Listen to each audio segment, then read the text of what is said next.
Verið velkomin í Hljómahöll, þar sem fullkomin aðstaða fyrir árshátíðir, veislur, ráðstefnur og viðburði af öllum stærðum og gerðum. Við þjónustum þinn viðburð frá A til Ö. Nánari upplýsingar á hljómahöll.is. Tippleikur Víkurfrétta kláraðist á dögunum en sigurlaunin eru ferð til London á úrslitaleikin í FA Cup. Það var garðmaðurinn Guðjón Guðmundsson sem vann leikinn í ár. Hann forfallaðist á síðustu stundu því hljóp Ingimundur, eldri sonur hans, í skarði fyrir pabba gamla. Ingimundur var sóttur heim til sín árla morguns laugardagsins 17. maí á leikdegi.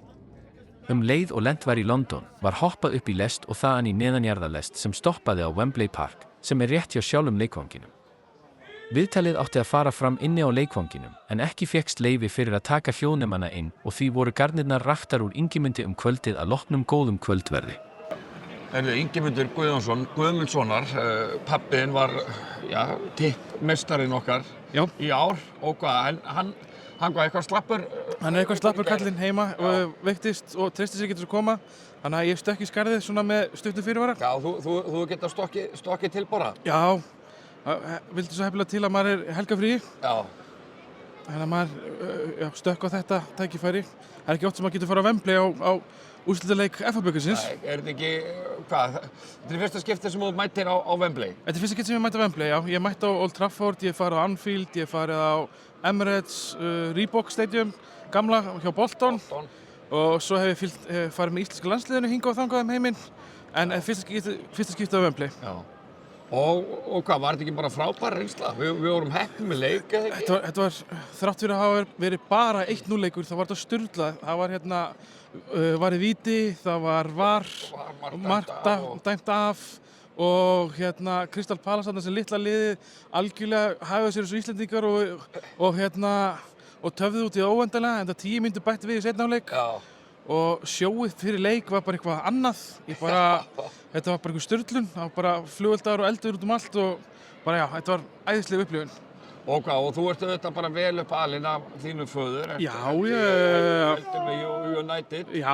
Þannig að okkur leiddist ekki þessi úrslit? Nei, okkur fannst ekkert leiðilegt að sjá City-mönnum tap og sérstaklega hlusta á í stúkunni og bitra og leiðilega. Það hlakkaði í manni, maður þurfti að passa sig að vera ekki að fagna of mikið, sko.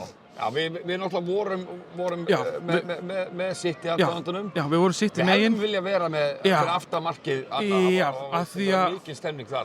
Já, bara Crystal Palace stuðningsmennirnir, bara, eins og ég segi, ég hef farið á þó marga leiki í ensku úrvalsdeildinni, ég hef farið með íslenska landslið hingað og þangað, en frammistags Crystal...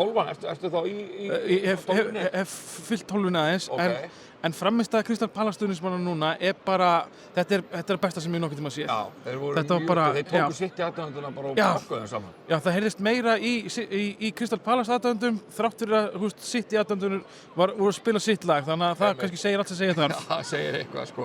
Já.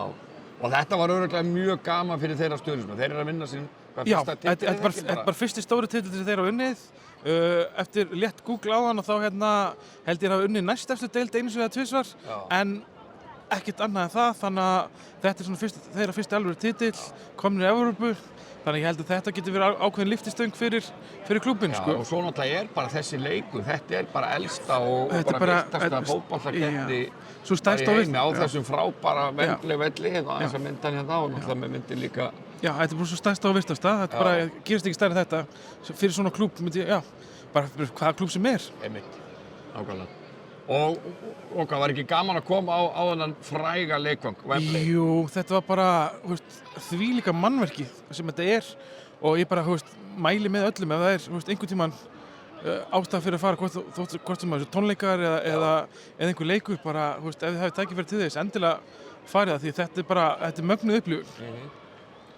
En, ok, og náttúrulega þinn faðir vinnur tippleikinn og hvað varst ekki eitthvað að fylgja svona með þessu? Jú, ég fylgdist vel með honum og sérstaklega loka umferðinni af því að hann og Bjössi, þeir náttúrulega enduðu alveg jafnir og þau ættu að fara eitthvað þriðja bráðabanna. Já, pabbiðinn ákvað að gera spennu fyrir lesum. Já, að vera með leyfa Bjössi að vinna með einum og vera með allt annað eins, þannig að þetta var helvíti, bara bara skemmtilegt. Já, það voru margir sem voru búin að sakna þessa dálkar í Víkurfréttum. Ég held að þessi leikur sé algjörlega búin að festa sig í sessi. Ég held það. Og náttúrulega frábært tækifæri, þannig að það auglýsir sig bara vel. Bara njóttuferði, Siggi dómari, Mústad og allt sem hann með. Hann fær ekki nógu mikið frá sér. Nei, þetta, og miðarnir voru bara á besta stað. Við vorum hérna fyrir miðju öðrum vallarhelmingnum, bara 19. röð bara og sáum allt og markið mitt sem að það var lagt upp beint fyrir framan okkur. Þannig að við sáum þetta mjög vel og bara, En við höfðum vitað að vera ekkert að fagna mikið. Nei, ég þurfti að slá því aðeins að því þú ætlar að fara að fagna það bara svo erum við ekki reknir af vellunum, sko. Akkurat. Það hefði verið synd að vera komin allavega hingað til þess að fara þennan leik og svo hent út af eftir 12 mínútur. Nákvæmlega. Já, þetta var virkilega gaman og eins og hefðir fyrir, þá náttúrulega var þeir boðið út að borða og þú mátti velja staðinn og þú mátti nú alveg auglýsa þennan stað. Já, við tókum Cheeky Nando's á þetta.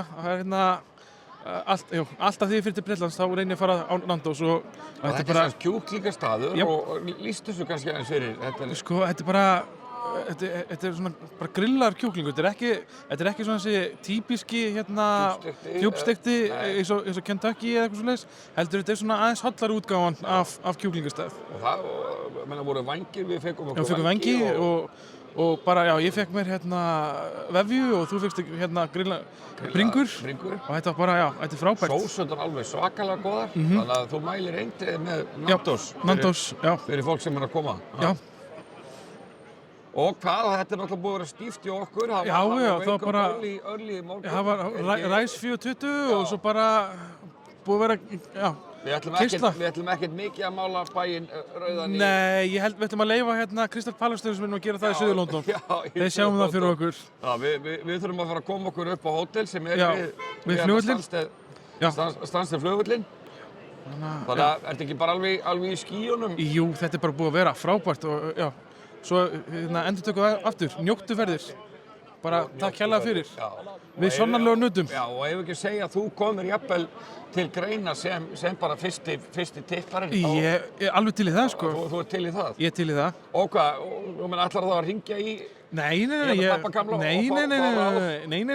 verður að gera sjálfur. Já. Leikurinn sjálfur var hinn mesta skemmtun þrátt fyrir að hafa bara endað 1-0. City fékk tækifæri á að jafna skömmu eftir að Palace komst yfir og var fróðlegt að vera innan City-aðdáendur á meðan vardómarinn staðfesti að vítaspyrnu væri að ræða. Í lokin heyrum við svo aðalag stuðningsmanna Crystal Palace eftir að lokaflauti gall og ljóst að þeir væru bikarmeistarar. Gleði stuðningsmanna leyndi sér ekki.